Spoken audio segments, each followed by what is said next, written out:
33 past the hour. Time now for our second exclusive interview of the morning. Joining us now from Capitol Hill, the Speaker of the House, Republican Congressman Paul Ryan of Wisconsin. Great to have you on the show, Mr. Speaker. I'd first like to ask you, what's your reaction to the resignation of Michael Flynn, and do you think there should be more from here? Do I say it again? Do I think there should be more from him? From here, investigations into the connections with Russia. Yep. You cut out there for a second. Good morning, by the way, Mika. Morning. So first of all, I think the president did what he should have done, which is if you have a national security advisor that was misleading to officials in the White House, like the vice president, and if that person has lost the trust of the president should let him go, ask for his resignation. And I think the president was right to do that. And so I think that was the right thing to do. With respect to Michael Flynn talking to other governments in the transition, that's his job. That's what he's supposed to be doing. So it's entirely appropriate. It's actually the job description for incoming national security advisors to talk to other nations, to talk to ambassadors, to start beginning relationships. That's very much appropriate. But I think the story here is he lost the trust of the president, and he was, as I understand it, not candid or honest with his superiors. And that's grounds for dismissal as far as I'm concerned. Paul, it's always good to talk to you, hey, Joe. And I look forward to talking policy with you in a few minutes. But as you know, the frustration of Donald Trump is other things always seem to get in the way. In this case, though, obviously the intel community is concerned not just because of that one phone call with Michael Flynn, but a trend over the course of the campaign. It's something bigger than Michael Flynn, some onerous connection between Russia and the United States. What committee? Mitch McConnell told me that their intel committee was going to be handling that active investigation. It was going to be aggressive. Who in the House will be in charge of investigating? So we already have been doing this. It's not as if the Intelligence Committee has not already been investigating this. They have been and will continue to do that. It's important that it is the Intelligence Committee because they're the ones who have access to classified information. They're the ones who have access to our intelligence community. Remember, Joe, the intelligence community from the Obama administration did a community-wide search of all the evidence, and they packaged it up in a document and briefed us in Congress and sent it to us a little over a month ago. So it's not as if this hasn't been thoroughly investigated. We're going to keep looking at this. And look, there's no secret here. Russia tried to meddle with our elections. This is why I'm a fan of the sanctions. This is why I am a Russia hawk and a Russia skeptic, because their interests don't convene with our interests. And so we already know, this has been well established, that Russia has been trying to meddle with our country in our last elections. That's established. We know that. Yeah. No one has made evidence. No one has made the claim that evidence exists that Donald Trump or his people were in on it, were involved in that. Look, I sent a letter with other leaders of Congress to the states before the election saying, heads up, make sure that your voting machines are intact. Make sure that you're guarding against these hacks, because we have credible intelligence that this is happening. So this is not a surprise to anyone. The question is, can we trust Russia? And I say the answer is no. Look, George Bush made this mistake. Remember when he told Vladimir Putin, I can see into his soul, and he tried to reset Russia relations? And then when Hillary Clinton and Barack Obama did the reset, new administrations, for reasonable and practical reasons, try to improve the relationship with Russia, because it would be nice if their interests aligned with ours. I just don't think it's ever going to happen or work because of the way Russia conducts itself. And I think this story, an ongoing story, is a perfect piece of evidence to why we should not trust Russia. There's word over in the Senate that John McCain may be considering codifying the sanctions against Russia. Is that something that you would take up in the House as well, to make sure that the president doesn't unilaterally end sanctions against Putin? Yeah, and Russia? I agree. I think we should have done these sanctions a while ago. I was frustrated the Obama administration took so long to put these sanctions in place. So if those sanctions were to be watered down, I would for sure support codifying them and making sure that they don't get watered down, because I do believe Russia is a global menace and their interests are not aligned with our interests. Maybe in Syria, our interests can intersect for a period of time, but that's all about anything good or possibly good I could see with Russia going forward.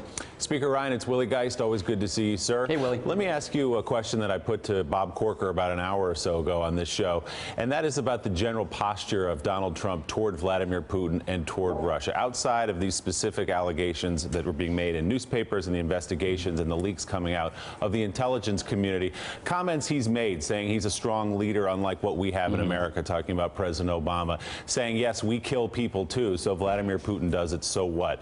Do those comments trouble you, and the general view he has, or the view he's taken of Putin, does that bother you? Yeah, comments of moral equivalency do bother me. Look, I don't want to practice relativism in our foreign policy or in life.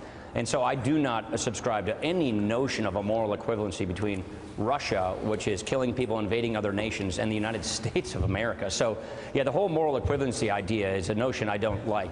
But look, it's what I said earlier, Willie.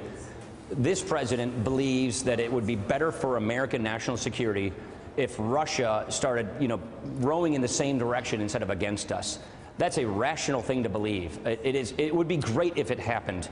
And I do believe that Donald Trump is a guy who has good relationships, who knows how to get deals done, and who maybe could do what Hillary Clinton failed to do, what George Bush failed to do. So it's rational that administrations come in and they look at the globe and they say, gosh, Russia's really frustrating us here, here, and here, and it'd be great if they weren't. And wouldn't it be nice if we could get them on board with us? I just don't think it's ever going to happen. That's my point, because of their past conduct. But it's not unreasonable to think that we can change them, because that's what the last two administrations thought as well. But look, I'm a skeptic and a hawk, and that's why I think the way I think. How do you reconcile those two ideas? Because you have been saying that it's naive to think we're going to change Russia. You said George W. Bush was naive to think Hillary Clinton was naive. So is it naive now for President Trump to think the same thing?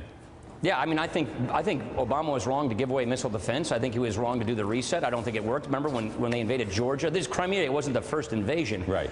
So I just don't buy it that we can change these people. I just don't. Yeah. And look, but it's reasonable and rational. A lot of national security people disagree with what I just said. A lot of people think, no, give Putin the right respect, and then he will help us in Syria. He will stop at the line of NATO. Look, I want to go put more assets in NATO. I'm going to NATO in the fall to buttress NATO. I want to put assets in the Baltics and in Poland.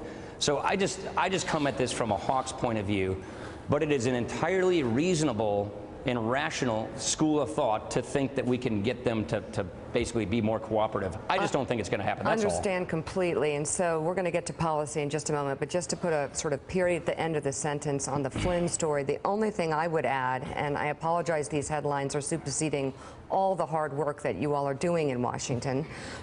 Does it concern you at all when you say that it was okay that Michael Flynn was talking to other countries, that it was his job? Does it concern you at all that he felt the need to lie to the vice president about it? Yes. Yeah, that does concern me. That's why I think the president was right to ask for his resignation. It absolutely concerns me. If I were the president, I would have done the exact same thing. But you want your national security advisor talking to other countries. That's their job. So especially if it's an incoming national security. Is he not supposed to wait? Is he supposed to pick up the phone after the inauguration and make that the first contact with other countries? Come on, that's... So we get the and I promise tax policy right after this, or Obamacare right after this. But what about him keeping? What troubles me is Mike Pence being kept in the dark, Mike Pence being lied to, and then the president and the rest of the White House keeping the vice president of the United States, a good friend of yours and mine, in the dark for so long. Are you concerned about that? I can't speak to the chronology or the timeline. I think Spicer went through that yesterday. I didn't watch what he did. I was pretty busy. But what happened here is the president backed up the vice president. The president said if he was misleading to Mike Pence, then I think he's got to go. And that's what counts here, I think. Okay, let's get to policy, and let's start with the Affordable Care Act, Obamacare. Yesterday, Mitch McConnell told me that he believed that pre-existing conditions and being able to stay on your parents' health insurance policies till you're 24, 25, 26 should rest primarily with the states, but said you guys are still working it out. Where do you stand on that? Are those two things that will still be guaranteed by the federal government? Yeah, so in our plan that we ran on, in our Better Way agenda, and in all of the various House Republican, even Senate Republican replacement plans that have been offered, we've long said that people ought to be able to stay on their insurance till they're 26 years of age. With respect to pre-existing conditions, we think the smarter and better policy is to revitalize our risk pools at the state level with federal financing. So I see sort of a cooperation between the federal government and the state government. Right. We don't want to have the federal government over-regulate all of health insurance. It's why we only have one plan left in 5 states, one plan left in 33% of the counties in America. So we do want to go back to states' rights so that you can have competition, more plans, more competition. That's a good thing. Choice and competition brings down costs. The lack of it raises costs. But on the pre-existing condition, we had a really good risk pool in Wisconsin. It worked very, very well. And so I want to go back and reconstitute those risk pools, which basically is another way of saying, taxpayers will directly subsidize the cost of the care for people with pre-existing conditions. And I think there will be, what we're planning on is federal financing to supplement those state-based high-risk pools. Federal financing, will there be a federal guarantee of that? Well, that's the whole point of it. So the federal government will say, states, you set up your innovative ways of having risk pools to finance people with pre-existing condition. Going back to the earlier point, the bill we passed that repealed Obamacare last year that Obama vetoed, that maintained coverage for pre-existing conditions. That maintained pre-existing condition policy, and we intend on doing that same thing. What about tax reform? How far away are you from being able to get a bill together that will pass the Senate also for substantial tax reform, which I know has been your dream for quite some time? It's been my dream for a long time. First of all, we haven't done tax reform since the year I got my driver's license, so it's been a long time.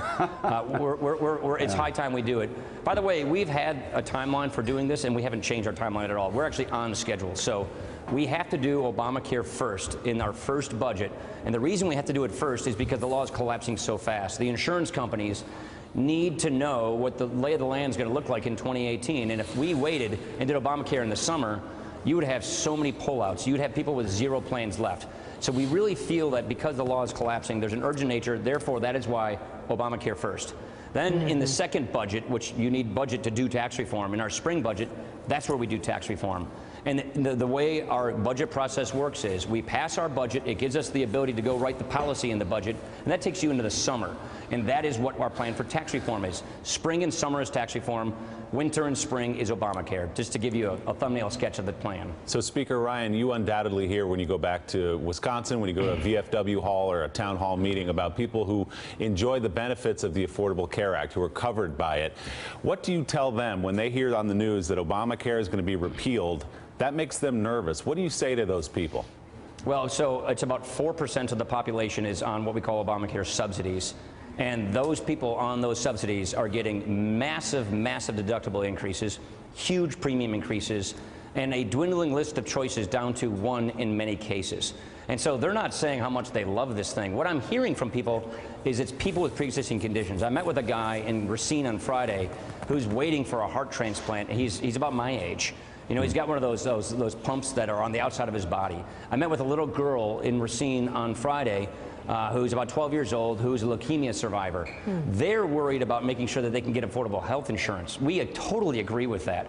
So those are the people who are on Obamacare because they have no choice and they have to have health insurance coverage because they have serious problems. That's the pre-existing condition person that I'm talking about. We have to have an answer for that. We have to keep that going. But it's the person who's healthy, who's the working poor, who has got a plan that the deductibles are so high it doesn't even feel like they got insurance in the first place. It's people who want more choices and more competition and lower prices. That's what we can fix. So assuming that the status quo can stay with Obamacare is wrong. It's collapsing while we speak. Humana, I think, just announced yesterday they're pulling out. So we've seen United pull out, we've seen Aetna pull out, we've seen Humana pull out. The Blue Crosses are on their last breath in these plans. So the status quo isn't staying put, it is collapsing. So that's one of the reasons why we're doing Obamacare first, because we got to rescue people from this collapse, and we feel an obligation to do that. You guys have a lot on your plate. Speaker Paul Ryan, thank you very much. And Joe, he says he's been dreaming about tax reform since he got his license. That's like 3 years, right? That is 3 years. It's a long, like you said, it's a long time. Yeah. Ever since I've been working for Jack Kemp, I've been working on tax reform. We've been following you. You're a young man still, Mr. Speaker. A young man. Appreciate that. Thank so you. Anyway, great talking to you. Very much. You too. Take care. You know, thanks for checking out MSNBC on YouTube, and make sure you subscribe to stay up to date on the day's biggest stories. And you can click on any of the videos around us to watch more from Morning Joe and MSNBC. Thanks so much for watching.